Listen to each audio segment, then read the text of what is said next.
प्यारे बच्चों, आज आपका अपने सुरेंद्र सर फिर क्लास 12th का सेकंड वीडियो नेक्स्ट चैप्टर का वीडियो लेके आ रहे हैं।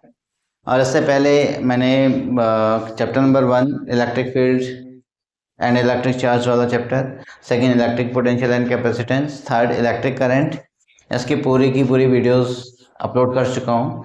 और जिसमें हमारे पास कंप्लीट चैप्टर का एक्सप्लेनेशन भी एक सिंगल वीडियोस में भी आ चुका है और आपका रिस्पॉन्स भी काफ़ी अच्छा मिल रहा है। और इसी के बीच आज मैं नेक्स्ट चैप्टर की शुरुआत करने जा रहा हूँ, तो वो है moving charge and magnetism. Moving charges and magnetism, ठीक है बच्चों। अब इसमें क्या होता है यहाँ पे तो आज का जो नया टॉपिक है, नया चैप्टर है, वो है मूविंग चार्ज एंड मैग्नेटिज्म। इसमें फर्स्ट है magnetic effect of electric current. First है, first heading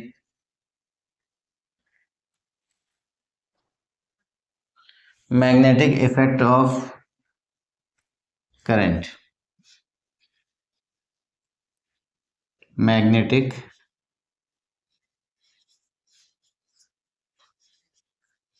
effect of current. पहला चैप्टर थोड़ा सा थ्योरेटिकल बेस्ड होगा, तो इसलिए इसमें एक्सप्लेनेशन ही है थोड़ा बहुत। और उसके बाद जब इसका डेरिवेशन पोर्शन और न्यूमेरिकल पोर्शन आएगा तो काफ़ी मजा आएगा पढ़ने में। हाँ, इसमें सबसे पहले क्या करना चाह रहे हैं,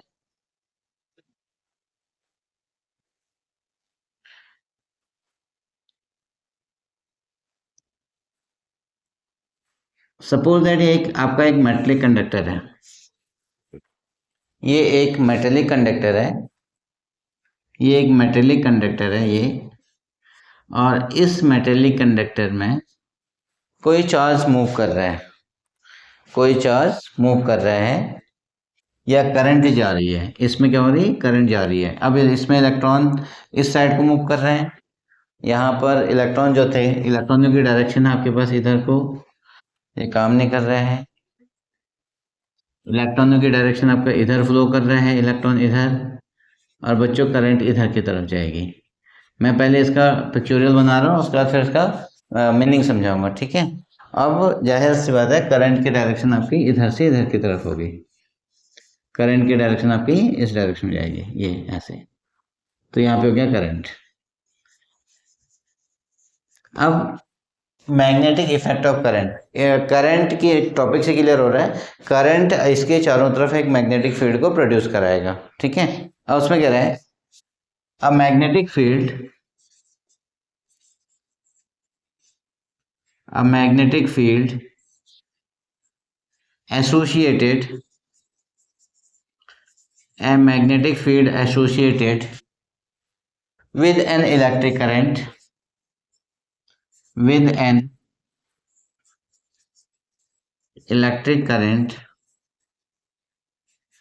flowing through a conductor, with an electric current flowing through, flowing a metallic wire, a metallic wire,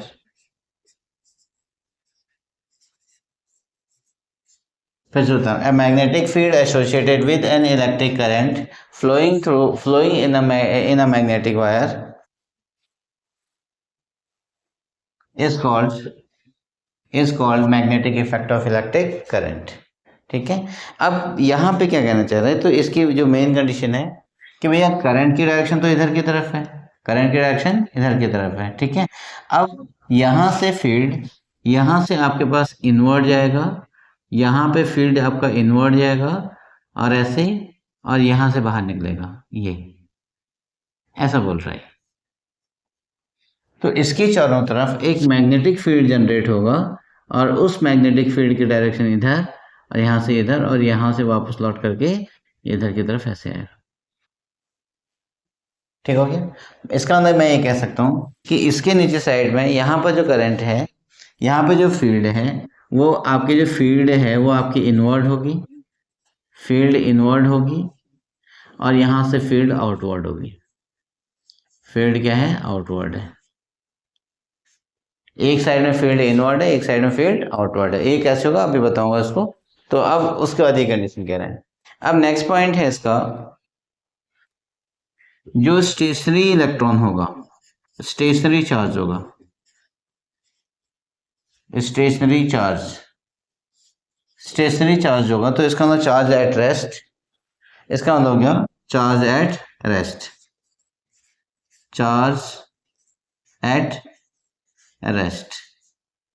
ठीक हो गया। ये केवल और केवल इलेक्ट्रिक फील्ड को प्रोड्यूस करेगा, प्रोड्यूस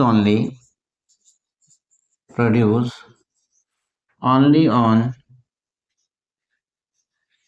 इलेक्ट्रिक फील्ड। ये केवल और केवल इलेक्ट्रिक फील्ड को प्रोड्यूस करेगा, मैग्नेटिक फील्ड को प्रोड्यूस नहीं करेगा। ठीक हो गया। अब इसके बाद जो यहाँ जो इसकी मैग्नेटिक फील्ड की जो हमारी जो शुरुआत हुई थी वो कैसे हुई, यहाँ पे एक ऑयस्टर्ड आया तो उन्होंने क्या लिखा, सोर्स, अब हेडिंग है सोर्स एंड, ठीक, source and unit of magnetic field, source and unit of magnetic field,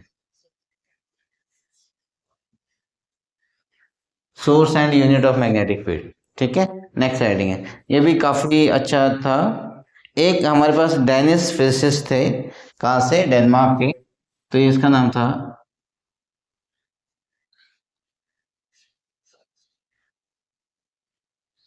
ये थे हमारे पास Dennis physicist,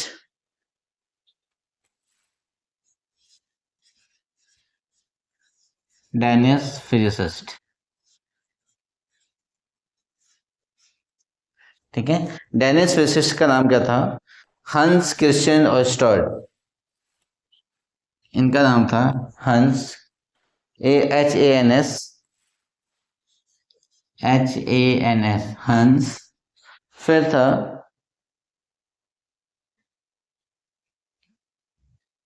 Christian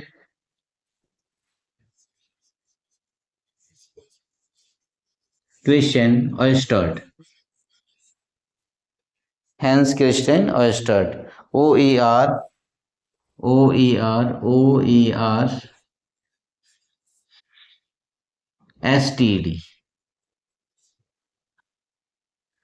hence Christian ऑयस्टर्ड। ये कौन थे, एक डेनिस फिजिसिस्ट थे। इन्होंने कब, 1820 में एक डेमोन्स्ट्रेशन किया, 1820 में,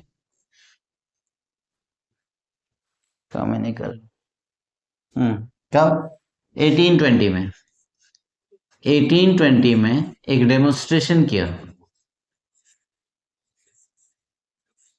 डेमोन्स्ट्रेशन। अब वो डेमोन्स्ट्रेशन क्या था, उन्होंने क्या देखा कि ये एक करंट कैरिंग वायर है, उन्होंने ये देखा कि एक करंट कैरिंग वायर थी, यस, और इस करंट कैरिंग वायर में इन्होंने करंट को पास कराया, यहां से आई। ठीक है, ये कोई रैंडम था, यहाँ पे इसने आई करंट को पास करा दिया, ये आई करंट को पास करा दिया। इसके बाद इसमें इन्होंने एक निडल रखी, निडल बाय चांस हुआ था, निडल रखी नहीं, निडल रखी गई थी, ये था मैग्नेटिक कंपास निडल। ठीक है, और एक अगर मैं यहाँ पे इसके इस वाले को बनाऊं, मैं दोनों पॉसिबिलिटीज बनाने की कोशिश कर रहा हूं, ये और इसमें भी करंट आई ही गई, और यहां पर इन्होंने एक निडल मैग्नेटिक कंपास रखा हुआ था इनिशियली। ठीक हो गया, और पहले कुछ नहीं था, पहले कुछ भी नहीं था, जैसे ही इन्होंने इस सर्किट का स्विच ऑन किया तो इसमें डिफ्लेक्शन दिखने को मिला। ठीक है, किसमें डिफ्लेक्शन, इस मैग्नेटिक कंपास में डिफ्लेक्शन दिखने को मिल गया। क्लियर, अब वो डिफ्लेक्शन कैसे हुआ, अगर यहां पर इन्होंने क्या किया कि अगर यहां डिफ्लेक्शन इस साइड हो रहा है, अगर यहां हो रहा है, अभी डायरेक्शन नहीं दी, अगर यहां हो रहा है तो इसमें देखा गया जस्ट इसके अपोजिट डायरेक्शन में चलेगी। ठीक है, चैप्टर बहुत कॉम्प्लिकेटेड है, लगता है कि समझ में नहीं आता है, लेकिन कोशिश करता हूँ इसको अच्छे से समझाने की। तो इसका इसमें क्या था कि ये वाला यहाँ पे इसका जो डायरेक्शन था वो चेंज हुआ। ठीक है, और जब दूसरी साइड में रखा तो उसी कंडक्टर के दूसरे साइड में उसकी करंट के डायरेक्शन फिर पहले के अपोजिट डायरेक्शन में, सॉरी डिफ्लेक्शन पहले के अपोजिट डायरेक्शन में उन्होंने देखा।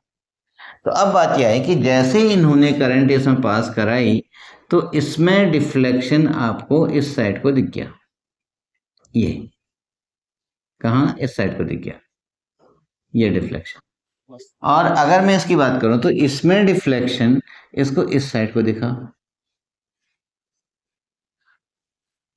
ठीक हो गया। एक में डिफ्लेक्शन इस साइड को दिखा तो दूसरे में डिफ्लेक्शन इस साइड को दिखा। तो मतलब यहां वायर के पास आ रहा है और यहां वायर से दूर जा रहा है ना। तो डिफ्लेक्शन अपोजिट हुआ कि नहीं हुआ, एक में पास आ रहा है तो दूसरे में दूर जा रहा है। इसमें देखो इसके पास में आ रहा है तो इससे से दूर जा रहा है। तो इससे क्या प्रूव हुआ कि भैया ये मैग्नेटिक जो वायर था वो शायद उन्होंने कहा कि ये मैग्नेट है, मैग्नेट का वायर तभी आपके पास अट्रैक्ट और रिपेल हो सकता है जब दूसरा कहीं मैग्नेट मिलेगा। यहाँ तो कोई मैग्नेट था ही नहीं फिर, तो यहाँ लेकिन हमारे पास इलेक्ट्रिक करंट थी। तो इलेक्ट्रिक करंट की वजह से इसके अंदर उन्होंने ये एक्सपेरिमेंट ये ऑब्जर्व किया कि शायद इसके अंदर मैग्नेट की प्रॉपर्टी आई होगी और उस मैग्नेट की प्रॉपर्टी ने इसको डिफ्लेक्ट किया होगा, ठीक है। That is on passing a current through a current carrying conductor, then it it may be produces an electric field which behaves as in the magnet and which deflect the magnetic compass needle. Clear, okay. अब इसके direction यहाँ बाद में ampere का swimming rule है तो उन्होंने बताया कि भैया इसकी डायरेक्शन इस साइड में होगी, तो इसलिए अब अगर इसकी डायरेक्शन इस साइड में होगी तो जाहिर सी बात है ये तो नॉर्थ पोल था, नॉर्थ पोल ने इसकी तरफ अट्रैक्शन आया तो इसका मतलब क्या हो गया, ये नॉर्थ पोल है, नॉर्थ पोल इसकी तरफ अट्रैक्ट हुआ, इसकी तरफ अट्रैक्ट हुआ, ऐसे ही ऐसे ही। तो इसका मतलब इसका कौन सा पोल होना चाहिए था, साउथ पोल होना चाहिए था। बिल्कुल सही है, क्योंकि नॉर्थ साउथ अट्रैक्शन होगा। यहाँ पे क्या था, ये आपका एक मैग्नेटिक एक कंडक्टर था और ये मैग्नेटिक कंपास नेट इसे दूर भाग गया। इसका मतलब ये नॉर्थ पोल रहा होगा और ये साउथ पोल, ये भी नॉर्थ पोल रहा होगा। तो सेम पोलरिटी क्या होती है, आपको रिपेल करती है। तो तब उन्होंने क्या है कि उन्होंने एक डेमोन्स्ट्रेशन किया और जिसमें ये देखा गया कि उन्होंने एक करंट कैरिंग वायर लिया और the magnetic field, then it shows that the magnetic field is produced, the magnetic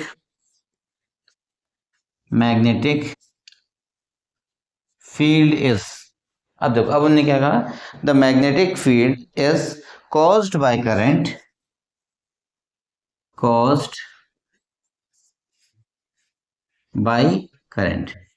the magnetic field caused by the current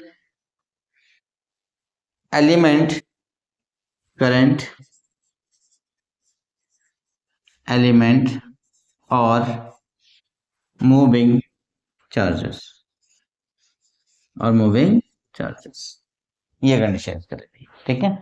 जब बाद में ये देखा गया कि अगर इन्होंने इसकी डायरेक्शन को रिवर्स किया, बच्चों इसकी डायरेक्शन को इसने रिवर्स कर दिया, अगर करंट की डायरेक्शन को अगर नीचे की तरफ लेके आए दोनों केसेस में, फिर देखते हैं मैं नीडल का वो कहाँ दिखा, तो यहाँ पे क्या दिखा कि करंट की डायरेक्शन नीचे आ रही है, करंट की डायरेक्शन इसमें नीचे आ रही है, करंट की डायरेक्शन इसमें नीचे आ रही है। और यहाँ पर भी इसका इस साइड में इसने मैग्नेटिक कंपास रखा और यहाँ इस साइड में मैग्नेटिक कंपास रखा। यहाँ इनका डिफ्लेक्शन पहले के अपोजिट डायरेक्शन में देखने को मिला। क्यों, अब यहाँ का जो डिफ्लेक्शन था जो इस वाले वायर में इधर हो रहा था वो कहाँ हो गया, वो इधर हो गया, और ये वाले में भी किधर हो गया, इस टाइप में इसका डिफ्लेक्शन देखने को मिला।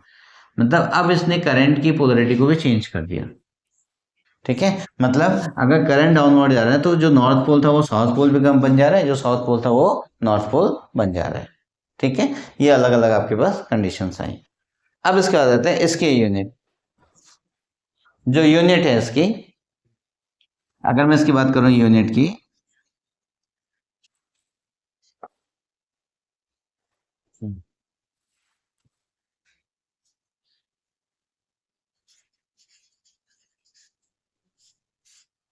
इसकी जो यूनिट है और उस यूनिट में सबसे पहले तो टेस्ला, इसको किससे रिप्रेजेंट करेंगे, टी से, ठीक। सबसे पहले यूनिट क्या थी इसकी, टेस्ला हो गई, जिसको हम ऐसा यूनिट बोलते हैं, और ये हो गया इसका ऐसा यूनिट, इसमें क्या हो गया हमने टेस्ला, ठीक। और इस टेस्ला में तो यहाँ पे इसको रिप्रेजेंट करेंगे टी से। और इसकी जो अदर यूनिट्स हैं, other unit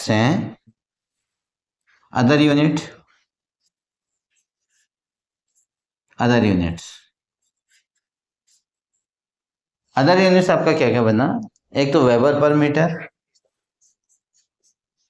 weber per metre.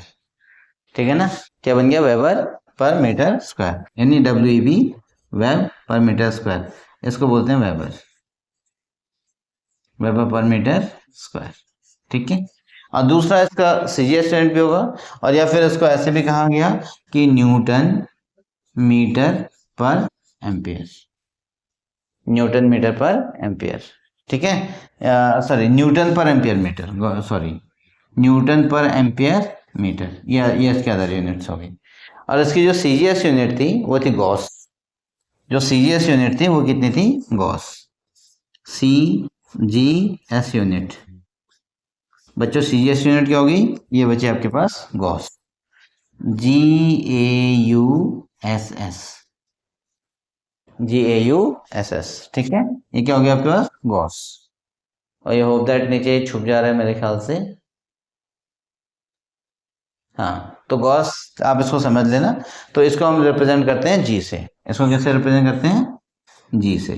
ठीक है, अब मैं एक यहाँ पे लिख दे रहा हूँ गॉस, तो one tesla, 1 tesla equals to 10⁴ Gauss.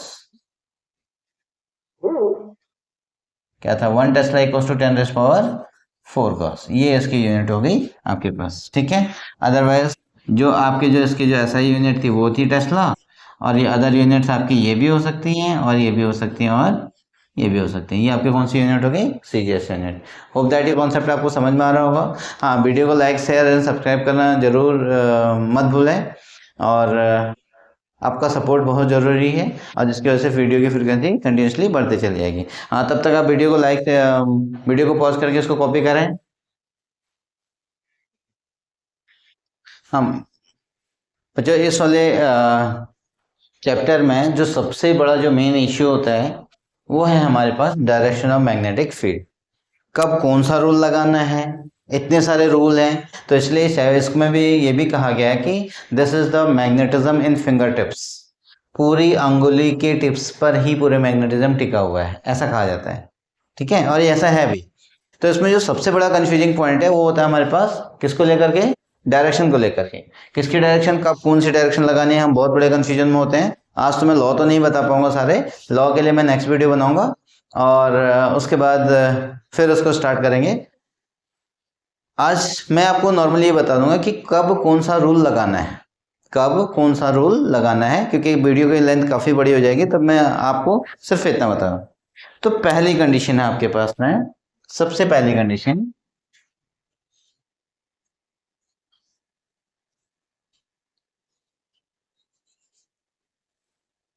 हाँ इसमें हम पहली कंडीशन को समझें। सबसे पहली कंडीशन ये, इसमें क्या है, जब करंट दी हो, व्हेन करंट इज गिवन, जब करंट गिवन हो to the conductor, to the conductor. फिर से देखो, जब कंडक्टर को करंट दी गई हो, when the current is given to the conductor, ठीक है, तब कौन सा रूल लगाना है, and direction of magnetic field to be found, direction of magnetic field निकालनी है, मैग्नेटिक फील्ड निकालनी। अब आप देखिए बच्चों, आपको मैग्नेटिक फील्ड की डायरेक्शन निकालनी है, तब क्या करेंगे, आप इसमें रूल लगाएंगे, इसमें रूल यूज होगा, रूल यूज्ड, रूल यूज्ड, जिसको हम कहेंगे right hand thumb rule, right hand thumb rule. ठीक है, सबसे पहले क्या लगाएंगे, राइट हैंड थंब रूल, कब, जब हमें करंट की डायरेक्शन गिवन और मैग्नेटिक फील्ड की डायरेक्शन निकालनी है। दूसरा, दूसरा, ठीक, अब इसमें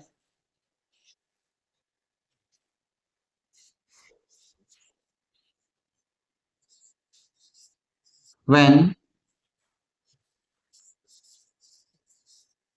charge is moving in an magnetic field, in a magnetic field, अगर चार्ज हमारा in a magnetic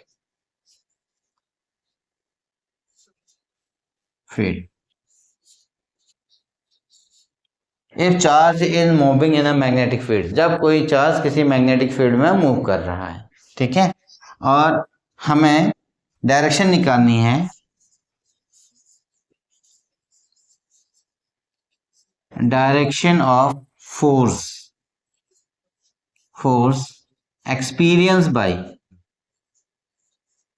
direction of force experience by charge हमें निकालना है,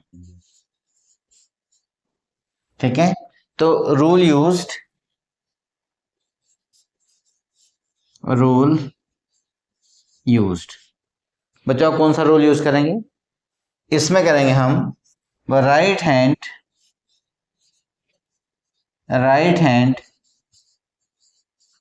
palm rule.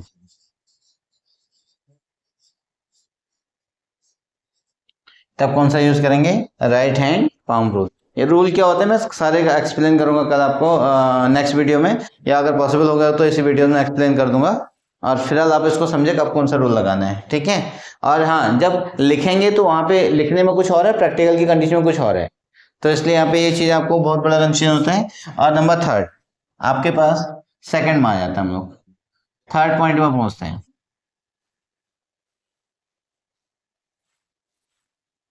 when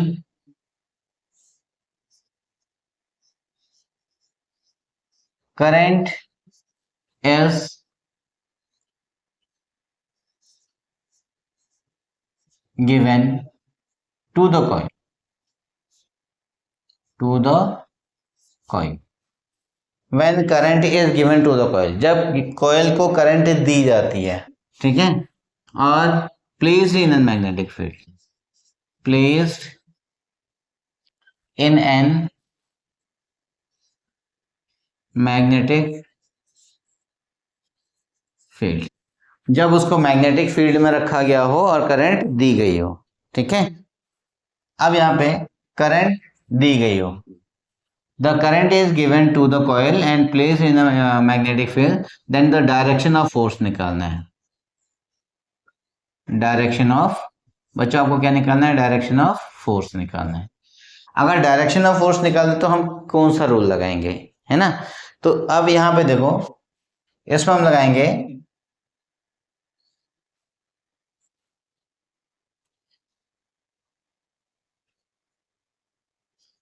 right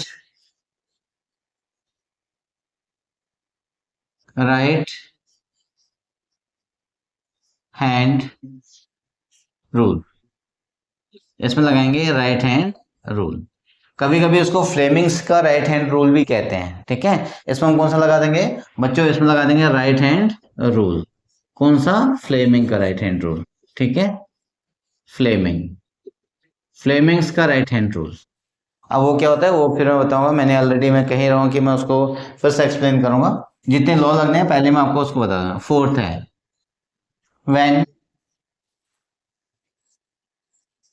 when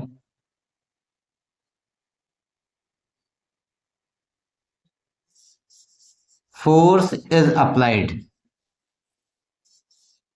force is applied to the coil placed in an,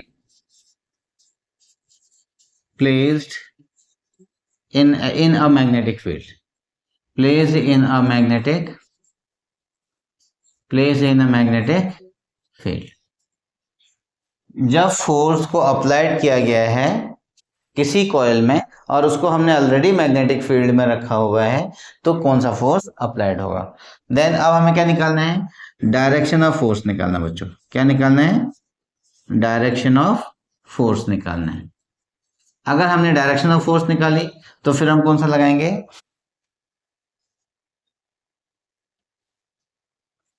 नहीं इसमें हम बच्चों ये थोड़ा सा गलत हो चुका है, इसमें हम लगाएंगे लेफ्ट हैंड रूल, ठीक है ना। कौन सा रूल लगाएंगे? Left hand rule. इसमें लगा देंगे हम direction of force, direction of force में हम लोग लगाएंगे राइट हैंड रूल। ये भी फ्लेमिंग का ही होगा, ये भी किसका होगा? फ्लेमिंग का ही होगा। ठीक है, इतने रूल हो गए। अभी कितने हो गए आपके पास? 4 रूल्स हो गए, 1 2 3 और 4। तो यहाँ पर जो सेकंड रूल था, जो आपका एक तो हो गया फर्स्ट रूल, और ये हो गया सेकंड, और ये बचेगा आपके पास थर्ड, ठीक है, और ये हो गया फोर्थ। क्लियर? ये आपके पास 4 रूल इसमें बेसिक्स थे, और इस 4 रूल में